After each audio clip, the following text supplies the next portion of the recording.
vous avez eu cette histoire un peu marrante des milliers de smartphones tombés du camion en tapant sur donc les Realme GT6. Ce sont des milliers de smartphones importés de Chine qui disparaissent sur la route des points de vente. Dernier exemple en date, le GT6 de Realme qui ont disparu. Je vous le lis rapidement, il n'y a pas grand-chose, ne vous inquiétez pas. En raison de facteurs indépendants de notre volonté, le GT6 de Realme a été volé pendant son transport vers l'Espagne. C'est ainsi que la marque chinoise de smartphones a communiqué sur son compte officiel X en Espagne récemment. Malgré tous nos efforts, nous ne sommes pas en mesure de garantir la vente du GT6 dans les magasins cette semaine. Le GT6 est le produit haut de gamme de chez Realme.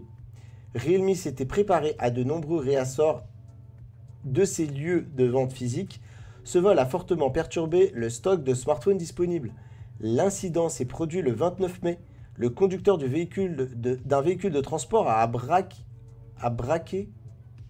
été braqué sous la menace d'une arme et c'est alors qu'il faisait une pause sur une aire de repos. 22 500 smartphones subtilisés. Les médias chinois qui suivent cette affaire avec attention précisent que l'incident est similaire au vol de smartphones dont LG avait été victime il y a quelques années. En 2013, un camion transportant le smartphone G2, ça nous ramène à loin, de LG, un des meilleurs smartphones de LG d'ailleurs, qui avait été vendu de fou, avait été entièrement dérobé, soit 22 500 smartphones G2 qui se trouvaient dans le camion ont été volés, soit 10,5 millions d'euros de valeur marchande. Le camion de livraison se rendait à Louisville, dans le Kentucky, et lors d'une pause du conducteur à 6h30 du matin, le véhicule est resté sans surveillance moins de 60 secondes. Cela avait suffi aux malfaiteurs pour le faire disparaître. Quelques jours plus tard, la cargaison avait été retrouvée par les autorités. Selon le cabinet d'études Counterpoint Research, Realme détient une part de marché de 4%.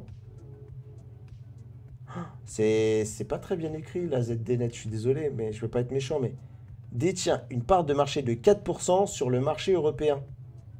Ouais, peut-être, c'est peut-être moi. Au premier trimestre de cette année.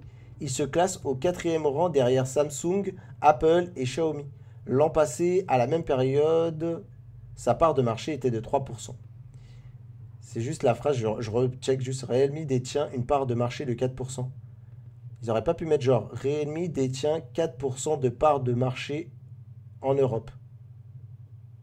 Au premier trimestre de cette année. J'aurais trouvé la phrase moins violente. Mais c'est ouf, hein? Salut Philomène, comment tu vas bien? Oui, d'ailleurs, j'ai les téléphones à vendre, à peu près 10K de téléphones. Non, mais en fait, c'est vrai qu'on n'entend pas souvent parler. Va dire ça à l'IA qui a écrit l'article.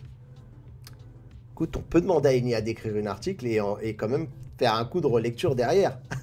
Mais effectivement, c'est peut-être potentiellement, tu as peut-être mis le doigt sur un truc. Mais quoi qu'il en soit,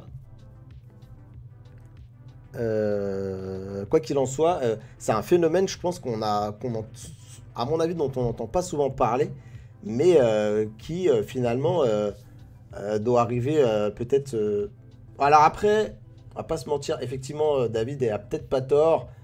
C'est peut-être un truc qui arrive pas si fréquemment, parce que si les mecs ils ont été obligés de ressortir un bail de 2013 avec du LG G2 qui a été dérobé, c'est vrai que ça, voilà, c'est de là essayer de faire croire que c'est un truc qui arriverait régulièrement, c'est peut-être, je me fais la réflexion comme ça là, mais peut-être c'est un peu peut-être forcé. Alors, Batix qui nous dit, ça m'intéresse, moi j'ai des vidéos qui vont tout défoncer. Batix, je suis preneur. Attends, je vais juste mettre en avant ton commentaire. J'ai une idée de vidéo qui va tout défoncer. Apple n'est plus numéro 1 et tu parles de la valorisation boursière de Nvidia qui dépasse celle d'Apple. Ça se peut, ça se tente. Ça peut se tenter comme style de vidéo. Je pense que ça peut arriver souvent, oui, et que les marques essaient de cacher ça au max. Ah, ok. C'est quoi? C'est pour éviter le genre mauvais bad buzz? Parce qu'en même temps, ça fait buzzer, hein. Moi, si je me place dans dans la peau du, euh, du consommateur lambda, de me dire que genre le truc il a été volé, je peux me biaiser un petit peu le cerveau en me disant que, en fait, les mecs, ils visaient spécifiquement ce camion-là parce qu'ils savaient qu'il y avait des Realme GT6. Le téléphone doit être incroyable. Et du coup, ils l'ont braqué pour ça. On peut aussi, ça, tu sais, du buzz, ça fait aussi toujours du buzz. Ou est-ce que tu penses que pour toi, c'est pour éviter peut-être un effet d'emballement, de se dire que sur les routes, voilà, les gens mal intentionnés peuvent se dire, ah oui, donc sur les routes, il faut qu'on repère des camions, il peut y avoir beaucoup de téléphones dedans pour se faire un max de blé. Bref, à voir, à voir, c'est à voir les explications. Alors, Phénomène qui nous dit, après, sur les tels, il y a moyen de les bloquer, de les rendre inactifs, mais est-ce possible que les marques vont le faire? Pas sûr. Ouais, je trouve qu'on a souvent beaucoup tendance à fantasmer ce délire de, tu sais, genre faire bloquer les tels à distance et autres. Je suis pas certain que la marque le fasse. Je te dirais 50-50. Je me dis, allez, peut-être que s'ils ont la liste de tous les serial numbers, de tous les c'est quoi, c'est les SID de mémoire. Bref, quoi qu'il en soit, tu sais le truc qu'on faisait là, comment on appelle ça? Ah oui, les emails, IMEI, avec la commande. Ça marche encore cette commande? Tiens, je vais essayer pour voir. Si on fait étoile dièse 06 dièse, ouais, ça marche toujours. Bref. Ah, en fait, juste j'en profite, David, t'es encore dans le coin? Il n'y a pas de mauvais bad buzz, effectivement. Alors, David qui nous dit, les messages que tu envoies, c'est pas de dire que c'est un bon tel, mais que la logistique est fragile. Ouais.